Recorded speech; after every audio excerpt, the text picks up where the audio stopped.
What does Islam teach about the fate of non-believers? Will they be punished in the hellfire eternally, or is it not quite as simple as that?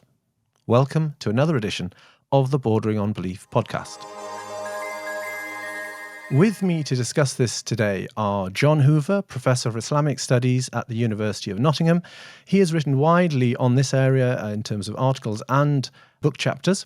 And Mohammad Hassan Khalil, Professor of Religious Studies at Michigan State University and author of the book Islam and the Fate of Others. Gentlemen, thank you very much for joining me today. Thank you. A pleasure to be with you. Jon, why don't we start off by just giving our listeners an understanding of what the doctrine of universalism means? Right. So it's in the context of salvation, and especially where the human being is going to end up after death, and particularly in eternity. So the doctrine of universal salvation within the Christian and Islamic traditions, at least, is the idea that all human beings, even those who were not Muslims for Islam or Christians for Christianity, will nonetheless end up in heaven or paradise in the long term, in the end of everything. So some people may need to spend some time in hellfire, in hell for punishment of their sins, but eventually everybody will end up in the presence of God in some way. Okay, so that's what we might call universalism or universal salvation, did you say? Yes, that's correct. Yeah. And what is the mainstream Islamic position on that doctrine, according to the scholars of Islam, the majority? Yeah, so the mainstream view is that Muslims will eventually end up in paradise. Some Muslims may need to spend some time in hellfire for the sake of purifying their sins, but all confessing Muslims, all believing Muslims will end up in paradise. However, unbelievers will spend eternity in hell as punishment for their unbelief. So this is backed up with verses from the Quran, and there are many verses which talk about unbelievers in hellfire. Abadan is an Arabic word meaning forever, or khalid, it's another term used for, like forever. And then there's also this idea that some Muslims, many Muslims in fact, have said, well, this doctrine is actually agreed upon by all of our scholars, so it's a consensus doctrine, and therefore it's decided, and there's no a meaningful objection to it. It's simply what Islam teaches.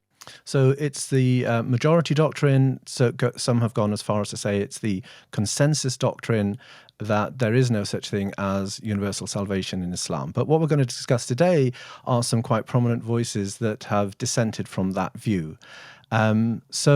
Mohammed, could you start off by telling us a little bit about Imam Al-Ghazali and what his view or contribution on this topic was? Yes, Al-Ghazali is one of the most influential theologians in the history of Islam. He dies in the ever so easy to remember year of 1111 of the Common Era, or 505 in the Hijri calendar. He is an interesting figure when it comes to the issue of salvation. First of all, he, in a treatise called Faisal al-Tafriqa, he discusses the possibility of various categories of non-Muslims going to heaven. So he notes that he argues that most of humanity will eventually make it to heaven. They may be purified in hell. They may have judgment difficulties during the judgment period, but in the end, they will end up in paradise. And according to Al-Ghazali, this is the majority, the vast majority of humanity. And the reason for this, one reason for this is God's overwhelming mercy, or rahmah. And this is a theme that we find throughout the Quran. Almost every surah begins with, or is prefaced by, the Basmala, in the name of God, the Lord of mercy, the bestower of mercy, or there are various translations. But we see here the reference to God's mercy in this statement. And you have hadiths, statements attributed to the Prophet Muhammad, where he is quoted as saying that God's mercy will overwhelm or overtake God's wrath. And so there's this notion that God's mercy is so overwhelming that we should expect that in the afterlife, that mercy will prevail. And Al-Ghazali even argues, so it's interesting as Al-Ghazali even speaks of, various categories of non-Muslims going to heaven. He even speaks of, um, Roman or Byzantine Christians, Trinitarian Christians going to heaven. He specifically mentions the ones who live far away from the lands of Islam. And he mentions Turks or Turkic tribes. Now, as for those who encounter Islam, who actually know about Islam, so he makes a distinction between, first of all, those who hear only negative things about Islam and those who have heard nothing about Islam. As for those who have heard the truth about Islam, as he puts it, the reports about the Prophet and the miracles and so on, for Al-Ghazali, that non-Muslim would be expected to convert to Islam. He does make an exception, though. He does say that, well, what about someone who hears about the truth of Islam, begins to investigate it, and then passes away before reaching a conclusion? That person would also receive God's mercy, according to Al-Ghazali.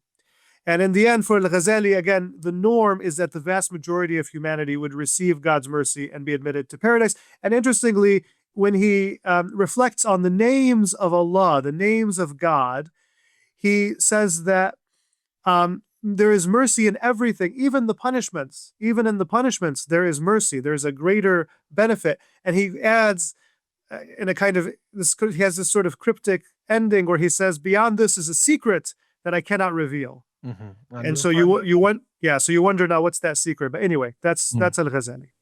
I think that's a kind of topic which we might come back to later, is that other scholars go so far and then say, and there's a bit more, but maybe not everyone can be ready for that. Yeah. And so just the category that you kind of left out, you said the vast majority, that means that there are some who he still thinks won't. So just tell us about what his view on that was. Yes, so the view that he has stated in his writings is that there is a minority that will remain in hell and be punished in hell for eternity. That is what one gets from his writings. The thing about the secret, one wonders, but he never says anything. So that's what we have as his position. Okay, well, let's move from 1111 to Ibn Arabi. Tell us a bit about, briefly, who Ibn Arabi was and what his view was on this topic, Muhammad. Yeah, so Ibn Arabi, or Ibn al-Arabi, one of the most influential figures in the history of Islam. He's from Al-Andalus, from Muslim Iberia, and he makes his way to North Africa and Southwest Asia, spends time in Mecca, and goes up to Syria and so on. Very interesting figure. He's a Sufi thinker whose writings are not always easy to interpret. But if I have to generalize, I would say this. For Ibn Arabi, again, he imagines a paradise replete with non-Muslims. He actually says there are, I forget now the number, 5,000 something degrees in paradise, and only 12 are for the followers of the Prophet Muhammad. And he spends a lot of time on a passage in the Quran, Surah 17, Surah Al-Isra, verse 15, specifically the part that says, وَمَا كُنَّا مُعَذِّبِينَ حَتَّى نَبْعَثَ رَسُولًا or Rasula, which means this is supposed to, from the Muslim perspective, this is God speaking in the royal plural, or was it say the plural? We do not punish until we have sent a messenger. We do not punish until we have sent a messenger. And Ibn Arabi spends some time on this passage, and he says, notice that it didn't say until we send a person, it says until we send a messenger. And so for somebody to be held accountable for not accepting God's message, they have to be able to see that the person that is conveying the message is indeed a messenger. They actually have to see it. They have to know that this is a messenger, or at least have the potential to know that this is a messenger. And if they then reject it out of arrogance or negligence or what have you, then they would be condemned. His hell is everlasting. So there is a concept of hell, and it is everlasting for Ibn Arabi. However, because of God's overwhelming mercy, he speaks of people in hell being relieved of the punishment. he even says, look, of all the words the Quran uses for punishment, it's interesting that it uses the word adhab. And if you look at the root of adhab, you have something that connotes sweetness. So he says, and this is a very esoteric interpretation, but he says the punishment will become sweetness. Adhab will become uduba. And for those who once they submit to God in hell, and God's mercy overwhelms God's wrath, and so you get this kind of paradisiacal hell in Ibn Arabi's writings. That's very interesting. He's not, and even he says, that the fire won't, their natures will change, and so they won't be bothered by the fire of hell. And it is reported that this is actually a view ascribed to Al-Jahid before him. And so anyway, that's Ibn Arabi's perspective. It's very interesting. But I guess the key point here is, in the end, everybody receives mercy, even the people who are condemned to hell, who are veiled from God. So he's gone one step further than Al-Ghazali, and his way of reconciling it is not to negate the infinity or the eternity of hell, but just to say that its nature will change, and that's how the mercy will be expressed. Is that right? That's right, yeah. Could I just ask one question on Ibn Arabi? Would you say that it could be interpreted from his writings that he was in some ways a pluralist in religious terms, or maybe a perennialist? But did he find excuses or ways of accommodating things which appear to be anti-Islamic because maybe the intention of the worshipper was actually to get to God? I think that's certainly the claim of that's certainly the belief of many modern thinkers. I personally don't describe him as a pluralist. I think he is what I would classify as a kind of liberal inclusivist, in the sense that he has in his mind, there are many non-Muslims who will end up in heaven. Everything comes from God. So he has a very expansive understanding of things. But in the end, he does, if somebody is convinced that the Prophet Muhammad is a prophet, or could see that the Prophet Muhammad is a prophet, they would be expected at that point to follow his way. And for that reason alone, I would say he's not technically a pluralist. Okay, now we move on to two more towering figures in the history of Islam, Ibn Taymiyyah and Ibn al-Qayyim. John, would you like to just introduce these scholars to us and then tell us a little bit about their position on this? I know you've contributed a great amount to understanding on this topic. Yeah, sure.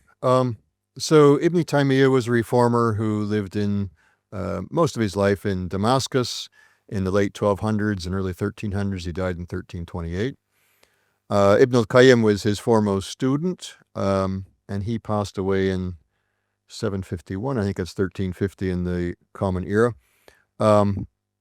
And both of these figures wrestled with this question in interesting ways, and I need to tell it in a narrative fashion because otherwise we'll miss some of the key points. They shift around a bit. So I'll start with Ibn Taymiyyah. There are a couple of texts in which he just very fleetingly affirms that hellfire will last forever, and presumably chastisement for unbelievers in hellfire will last forever as well. So it's really, he hadn't thought it through. Then we come to the end of his life. He was in prison, and Ibn al-Qayyim asked him about this question of the duration of hellfire. And he writes what, as far as we can tell, is his last treatise. Ibn Taymiyyah's last treatise is on this very question of the duration of hellfire. The treatise is called Radd ala man qala bi fana' al-jannah wa nar. So it's a response to whoever says that the garden and the fire will pass away. So it's got more in it than just hellfire. It's got paradise. And he does affirm that, it's wrong to say that both of them will pass away. He's opposing another doctrine advocated by some early Muslim theologians, which, that both hellfire and the garden will go out of existence. So he's against that. But that's not the issue that's of our primary concern here. Rather, it's how in this text he argues for hellfire passing away. Before I go into the arguments, though, I need to acknowledge Mohammad Khalil's role in this. So I was working on this question back in I found some, I think it was 2003, I found some books in the library in the University of Toronto, which were talking about hellfire, and it might duration might be limited and so forth. And so I began researching this, and I discovered there's this treatise which I couldn't find in any library in the West. I met Mohammed at a conference in 2006, and he says, I have it. And I said, well, okay, that's great. Could you share it with me? And he very kindly did. So these days you can just type in the name of the treatise and you can download it forthwith. But back in those days, that wasn't the case. And so Mohammed very kindly sent me this treatise, and I worked from that. So thanks, Mohammed, again for that very kind gesture on your part. My pleasure. So let's go into the arguments very briefly. This treatise is like 50 pages, and so I obviously can't go into everything it says, but just hit the highlights. Just before we go into the arguments, could you just tell us a little bit more about the treatise? Because am I right in understanding that this treatise was only really discovered in the late 90s, or at least firmly ascribed to Ibn Taymiyyah in the late 90s? Is that correct? Sure. Okay, the treatise as we have it now was published in 1995. And Nasiruddin al-Albani had published an earlier work in which I think he printed 3 or 4 pages of it from a manuscript. It was well known. The treatise was known in the 1300s after Ibn Taymiyyah passed away, for reasons I'll explain in a second. But yeah, I guess you could say it was just rediscovered. And I must say that there were figures, Ibn Taymiyyah has been accused of believing in the limited duration of hellfire in the 1300s, the 1400s. I mean, people have accused him of people who are trying to prove he's a heretic, and so they've always pointed to this doctrine. So it's been known in that fashion, but the modern study of it has only begun. Okay. Yeah, carry on. Sorry to interrupt you there. You carry on with that. You're talking about their lines of argument, yeah. Yeah, so that's a really interesting point, which maybe we can talk about, the discovery of this text. But so what is Ibn Taymiyyah arguing in this text with regard to the duration of hellfire? It's interesting. Ibn al-Qayyim presented to Ibn Taymiyyah a certain saying from the companion of the Prophet Muhammad, Umar ibn al-Khattab, who happened to have been the second caliph as well. But Umar apparently said the following: even if the people of the fire stayed in the fire like the amount of sand of Alij, they would have, despite that, a day in which they would come out. So Alij is a big tract of sand outside in the Hijaz. In other words, it's just a lot of time here we're talking about. But eventually everybody will come out, is what it seems to say. So Ibn Taymiyyah says, well, this actually helps us interpret a verse in the Quran. It's in Surah An-Naba, so it's Surah 78, verse 23, where it says that those in hell will be staying in hell for long stretches of time. So, labithina fiha ahqaban. Ahqaban is long stretches of time. Now, Fakhruddin Razi, an earlier theologian, 100 years earlier in Ibn Taymiyyah, had said this means that Muslims who have need of purification for their sins will be in the hellfire for long stretches of time. This does not apply to unbelievers. Ibn Taymiyyah says, no, there's no reason to say it just applies to bad Muslims. It applies to everybody. And so, right, Ahqaban is a very long time. I've had people ask me, well, this is really something. If everybody's going to be in paradise in the end, that's really quite easy. And I said, my reply is, no, Ahqaban is a very long time. It's no fun to spend a very long time in hell. So it's not that everybody will escape punishment. It's that everybody will escape punishment in due course. There'll be a time when punishment is over. So that's the main sort of the crux of the beginnings of the argument. Then there's another Quranic verse which says, this is from Surah Hud, so that's Surah 11. This is verse 107.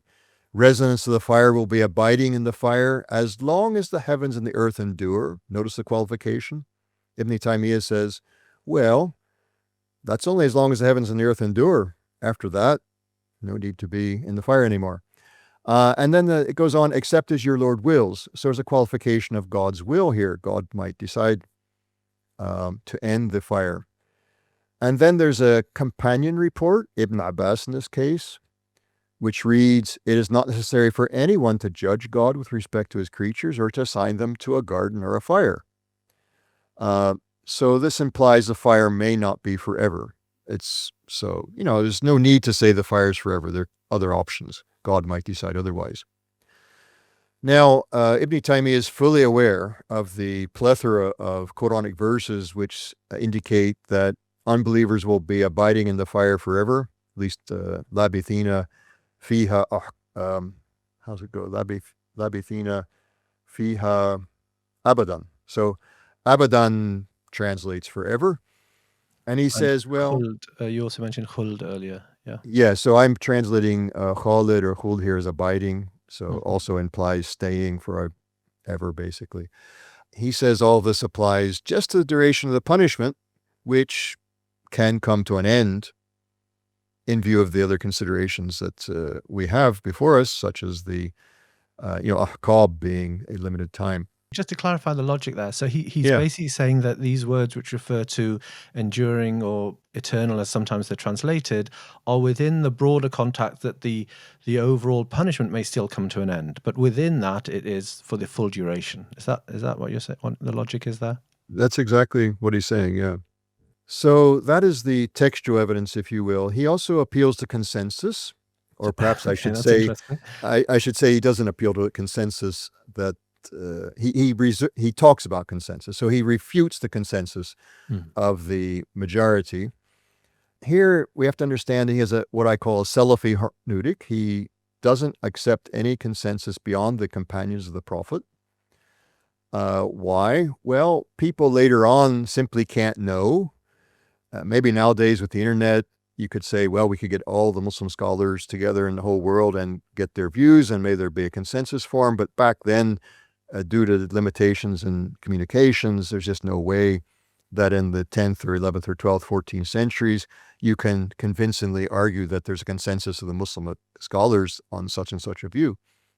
So he says the only consensus that's authoritative, that's binding, is a consensus of the companions of the Prophet. But in this case, we don't have such a consensus, and he points back to the preceding evidence. Umar ibn Khattab doesn't say that the unbelievers will be in hell forever, seeming the opposite. Ibn Abbas doesn't say it, and others as well. So consensus is off the map. It's off the table now. And then he appeals to some theological arguments, and we heard one of them, at least with Al-Ghazali, Mohammad Khalil, mentioning this. God's mercy overcoming God's wrath or God's anger. So if that actually is going to happen, then there can be no everlasting punishment if God's wrath or God's anger will be exhausted or overcome.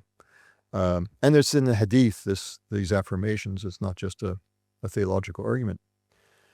And then another argument he makes is out of God's wise purpose. So Ibn Taymiyyah is really into God's wisdom, God's wise purposes for creating everything.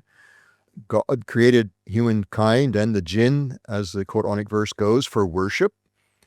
And so all of God's wise purposes in creating everything are oriented toward our human proper end of worshiping God. And so if God's wise purposes are in punishing people in hell are to cleanse them, to purify people in hell, then what is the use of keeping them there forever? So there's no imaginable reason there's no imaginable wise purpose for keeping people in hell forever. And so Ibn Taymiyyah never says in this treatise that hellfire is going to end. He doesn't come out and say, therefore, hell is going to come to an end and everybody will end up in paradise, but the logic and his argumentation clearly is moving in that direction. This fits really well with his wider theology of God's wise purpose, which is about promoting worship. Okay, thank you, John. Muhammad, did you have anything to add on Ibn Taymiyyah's views? I'll just add that, like John, I was surprised to learn about this whole issue. And I remember I was reading F.E. Peters' Reader in Classical Islam, where he had a passage from I think it was a Mu'tazili text, responding to a Muslim who believed that hell came to an end. And I was shocked because I was surprised. What do you mean a Muslim who says hell comes to an end? I had never heard of that before.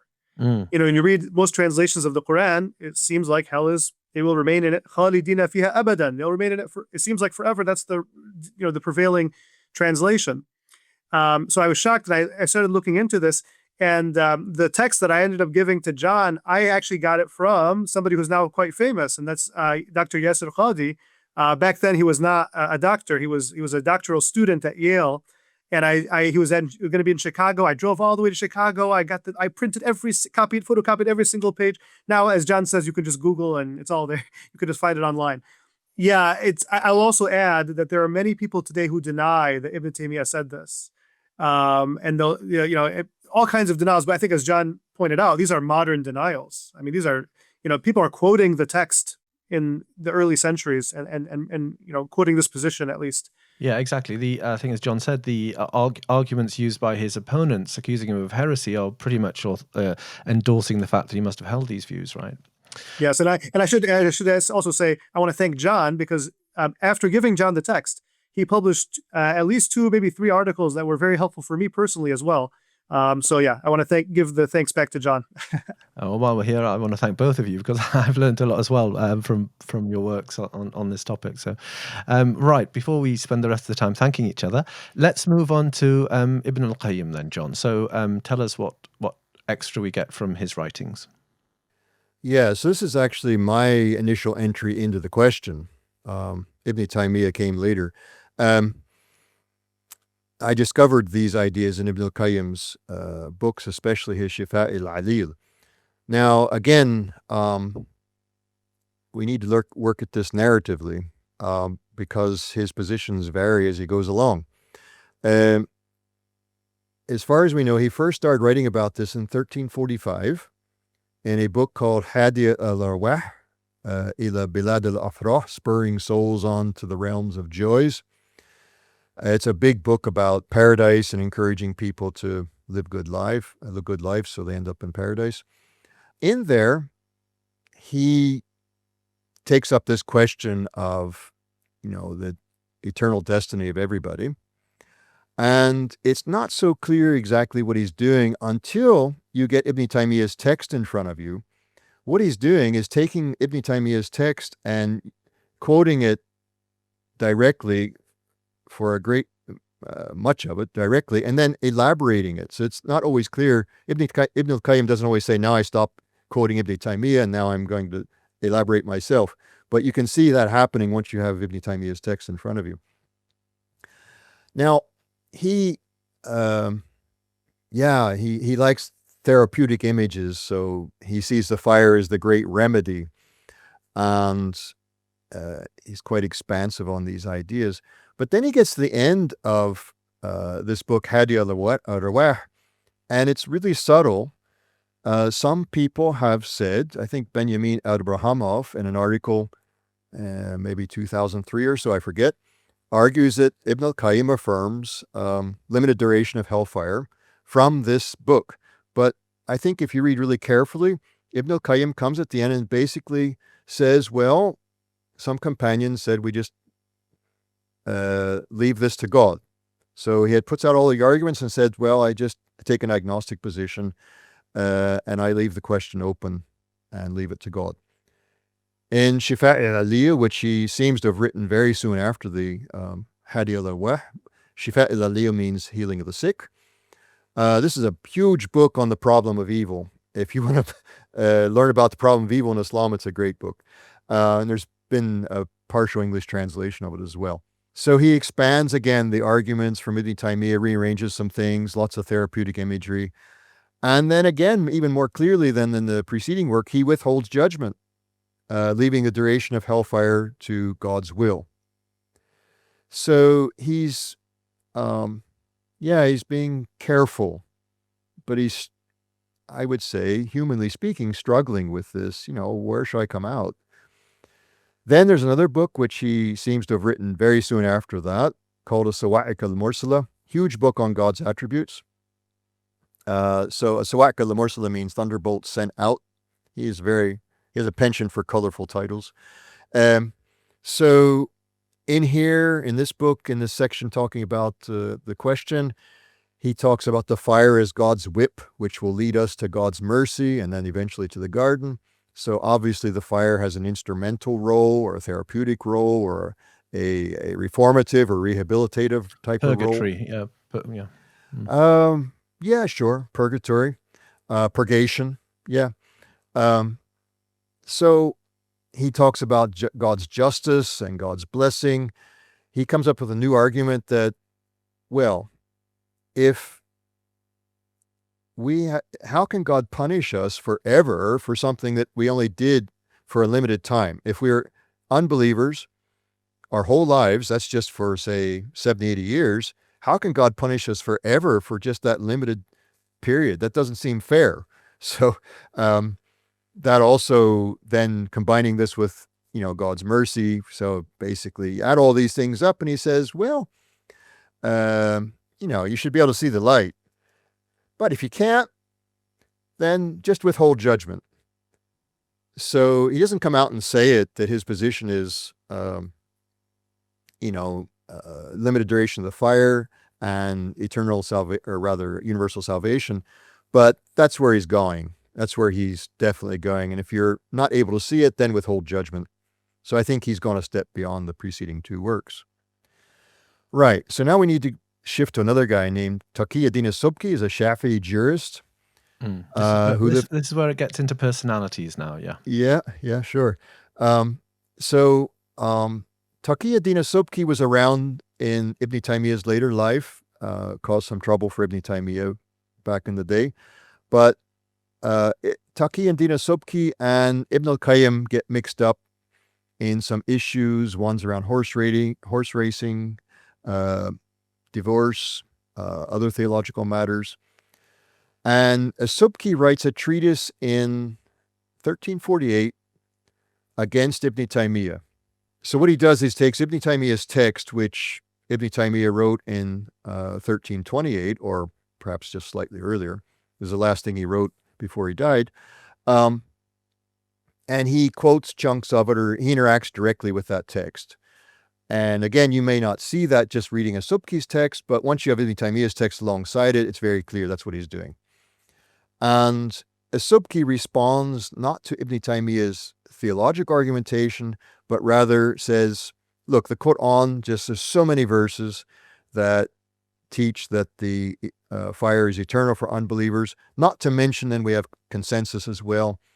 And, if there's some companion reports that seem to go against the consensus, we should treat them with husn dhan. We should treat them with respect and, thinking well of them. Basically, it may look like they're a little bit off, but we should think well of them. They just didn't quite see the whole light that we do now in light of our later consensus, that the hellfire is eternal for unbelievers.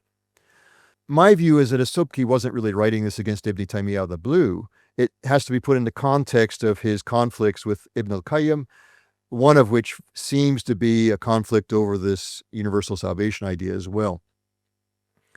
In terms of scholarly authority and positionality within the Mamluk Sultanate, as-Subki was a chief judge. Ibn al-Qayyim was just a scholar, fairly small following.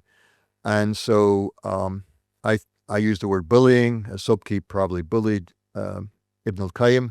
Ibn al-Qayyim then in his last work, it's a huge work of hadith of the Prophet Muhammad.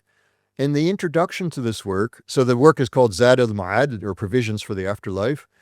Ibn al-Qayyim doesn't talk about this issue directly, but he does mention that certain people who are foul. So he talks about the fair, people who are fair, and people who are foul. And in this world, foulness and fairness is mixed up in people. But in the hereafter, there'll be the fair in paradise, and the foul will be in hell. And he denies that the fire can ever cleanse the foulness from a polytheist or a mushrik. The garden is forbidden, he says, to such a person. So this seems to affirm eternal damnation or eternal hellfire for a polytheist. So that seems to be his final position, despite all of the brilliant theological argumentation to the contrary in his earlier works. In my view, we can't really know what he thought in the end, but that seems to be where he comes out for the sake of keeping his head up in his society, staying viable. Yeah, and I think that's academically, extremely honest, to point that out, that, you could kind of wish for a certain end to his final position, but if the evidence doesn't show that, you have to pull back and just acknowledge the truth there. But what I'm interested in is that between the two of them, and in fact all of them, the scholars we've mentioned so far, are the very same kind of arguments that atheists use today as to why we can't believe in a God. This is ethically unsound. How can an infinite punishment be related to a finite sins? What's the purpose of it all? Why would God create us just to punish us? It's really interesting to see that these kind of solid Islamic scholars are grappling with exactly the same questions as 21st century atheists are. That's just an interesting observation. Muhammad, did you have anything you wanted to add to Ibn al-Qayyim, especially with his final position? Yeah, no, it's a fascinating thing. I mean, you look at Ibn al-Qayyim, he's developing maybe the most sophisticated argument for universalism among pre-modern Muslim scholars. What John mentioned in Hadi al-Arwah, he has 25 arguments. Maybe I think almost certainly the most sophisticated pre-modern Muslim argument for Islamic universalism. You have this statement in As-Sawa'iq where he says, if God's light shines on you, you'll see this is the truth. And then to have that final statement, which is relatively brief, I personally am inclined to think that I have a hard time thinking this was an actual change of heart, just me personally, because he, actually, if you look even in the midst of his arguments for hell coming to an end, he does have some statements there that, taken in isolation, could seem to affirm damnation, or the idea of eternal damnation. But then he clarifies the statements as he goes on. So I just have a hard time wrapping my mind around the idea that he went all in on this and then had a change, and just kind of mentioned it relatively briefly.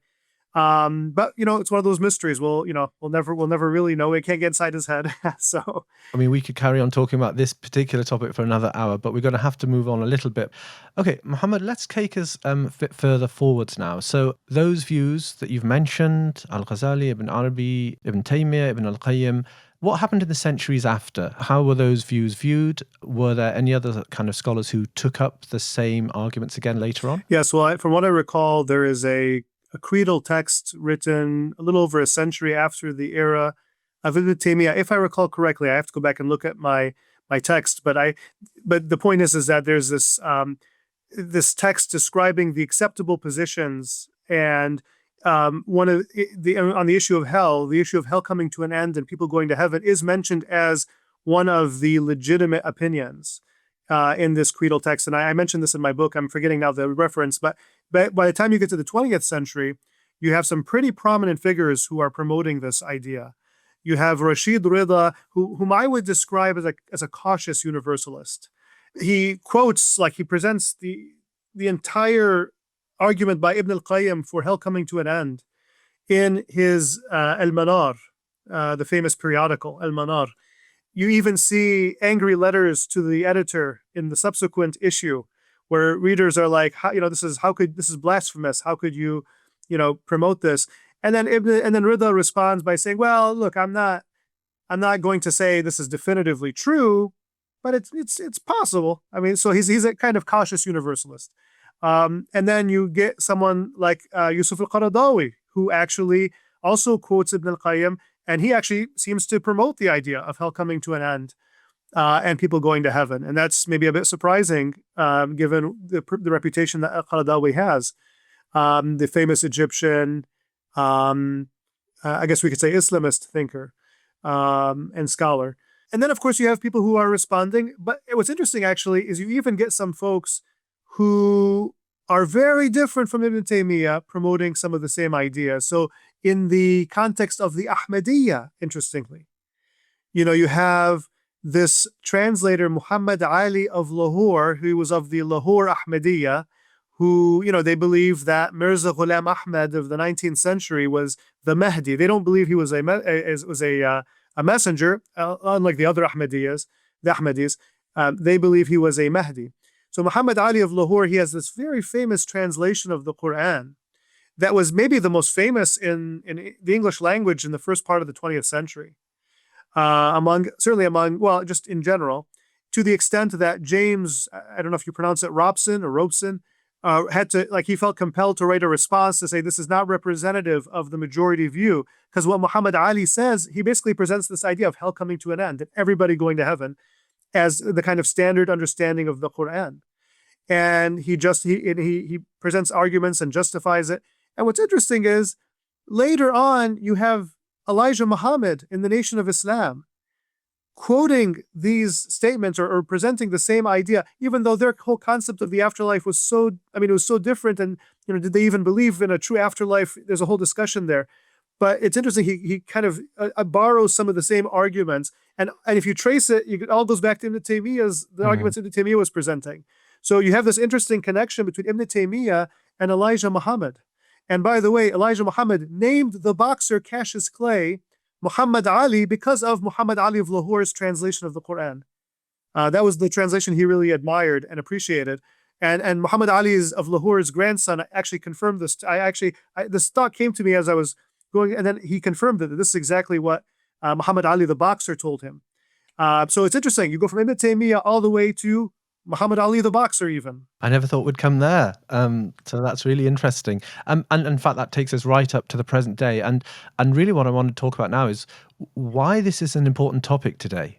Why is it so interesting to people still? And why is it important in the whole interfaith dialogue, especially even within families? Sometimes you have people who convert to Islam and then they often, they hear some fiery preacher say your parents will be going to hell forever. And that's a very difficult thing for them to understand. So I think hearing some of these things that early scholars actually may not have agreed with this is kind of opens some eyes. I mean, do you see some important echoes or important implications of these discussions in our modern societies, Mohammed, and then we'll get John's views as well.